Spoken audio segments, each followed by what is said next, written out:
MDMA കേസിൽ പ്രതികളായ അധ്യാപകർ എന്ന പേരിൽ DYFI എറണാകുളം ജില്ലാ വൈസ് പ്രസിഡന്റ് അഡ്വക്കേറ്റ് മനീഷ രാധാകൃഷ്ണനെതിരെയും സുഹൃത്തുക്കൾക്കെതിരെയും അപകീർത്തികരമായ വീഡിയോ പ്രചരിപ്പിച്ച സംഘപരിവാർ നേതാവ് ശശികല അടക്കം 16 പേർക്കെതിരെ എറണാകുളം സെൻട്രൽ പോലീസ് കേസെടുത്തു. മനീഷ രാധാകൃഷ്ണൻ നൽകിയ പരാതിയുടെ അടിസ്ഥാനത്തിൽ വിശ്വ ഹിന്ദു പരിഷത്ത് നേതാവ് ശശികലയ്ക്കും കോൺഗ്രസ്, BJP, സൈബർ പോരാളികൾക്കും എതിരെയാണ് FIR രജിസ്റ്റർ ചെയ്തത്. SFI നേതാക്കളുടെ വീഡിയോ വ്യാജ തലക്കെട്ടോടെ പ്രചരിപ്പിച്ചതിനാണ് പരാതി നൽകിയത്. DYFI, SFI നേതാക്കളായ അഡ്വക്കേറ്റ് മനീഷ രാധാകൃഷ്ണൻ, അജിമില എന്നിവരുടെ വീഡിയോ MDMA കേസിലെ പ്രതികളായ അധ്യാപകർ എന്ന തലക്കെട്ടോടെ പ്രചരിപ്പിച്ചു എന്നാരോപിച്ചാണ് പരാതി നൽകിയിട്ടുള്ളത്. BJP, കോൺഗ്രസ്, സൈബർ ഹാൻഡിലുകൾ നുണയുടെ നിർമ്മാണത്തിലും പ്രചാരണത്തിലും മത്സരിച്ച് ഒരേ മനസ്സോടെയാണ് പ്രവർത്തിച്ചതെന്ന് DYFI സംസ്ഥാന സെക്രട്ടറി VK സനോജ് പറഞ്ഞു. രാഷ്ട്രീയ എതിരാളികളെ നേരിടാൻ ആശയങ്ങളോ വസ്തുതകളോ ഇല്ലാതാകുമ്പോൾ വ്യക്തിഹത്യയും വ്യാജ പ്രചരണവും സ്ത്രീകളെ അപമാനിക്കലും ഇക്കൂട്ടരുടെ പതിവ് രീതിയാണെന്നും സനോജ് പറഞ്ഞു. ഡൽഹിയിൽ സമരം ചെയ്ത വിദ്യാർത്ഥിനികളെ ബലാത്സംഗം ചെയ്യുകയാണ് വേണ്ടത് എന്ന് പറഞ്ഞ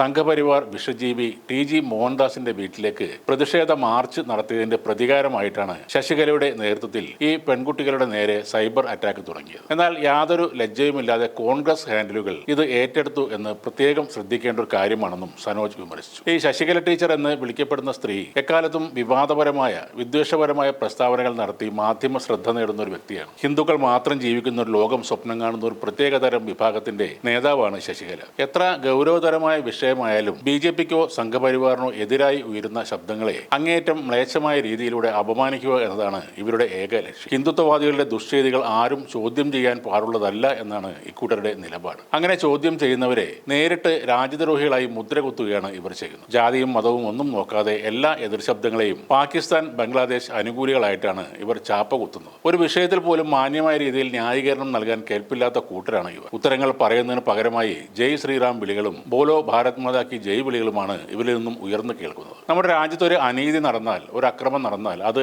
ചോദ്യം ചെയ്യപ്പെടുക തന്നെ ചെയ്യും. കോൺഗ്രസ് ഭരിച്ചാലും BJP ഭരിച്ചാലും പ്രതിഷേധങ്ങളും പ്രക്ഷോഭങ്ങളും ഇവിടെ നടക്കും. ചോദ്യം ചെയ്യാൻ ഭയക്കുന്ന ജനതയെ അടിമകളായി മാത്രമേ ഈ ലോകം കാണുകയുള്ളൂ. ഇപ്പോൾ ശൂന്യതയിൽ നിന്നും CJP എന്നൊരു കൂട്ടായ്മയെ ഉണ്ടാക്കിയെടുത്തതും അവർക്ക് ശക്തി പകർന്നതും കേന്ദ്ര ഭരണകൂടം തന്നെയാണ്. ഭയപ്പെടുത്തി, അടിച്ചമർത്തി ഇല്ലാതാക്കാൻ നോക്കുമ്പോഴാണ് ഇത്തരം കൂട്ടായ്മകൾ കൂടുതൽ കരുത്താർജിക്കുന്നത്. വർഗീയ വിഷം തുപ്പുന്ന TG മോഹൻദാസിനെ പോലെയുള്ളവർക്ക് നേരെ ജനാധിപത്യപരമായ രീതിയിൽ ഇനിയും പ്രതിഷേധങ്ങൾ ഉണ്ടാകും. രാജ്യം ഭരിക്കുന്ന പാർട്ടിയുടെ പിന്തുണ ഉണ്ടെന്ന അഹങ്കാരത്തിൽ എന്തും എവിടെയും വിളിച്ച് പറയാമെന്നുള്ള ചിന്താഗതി ശരിയല്ല. അത്തരം പ്രവർത്തികൾ നിരന്തരം ചോദ്യം ചെയ്യപ്പെടും. ബ്രിട്ടീഷ് ഭരണത്തെ ആട്ടിയോടിച്ച, അടിയന്തരാവസ്ഥയെ അതിജീവിച്ച ഒരു ജനതയ്ക്ക് ഒരു വർഗീയ പാർട്ടിയുടെ നിലപാടുകൾ ചോദ്യം ചെയ്യുക എന്നത് വളരെ നിസ്സാരമായ ഒരു കാര്യമാണ്.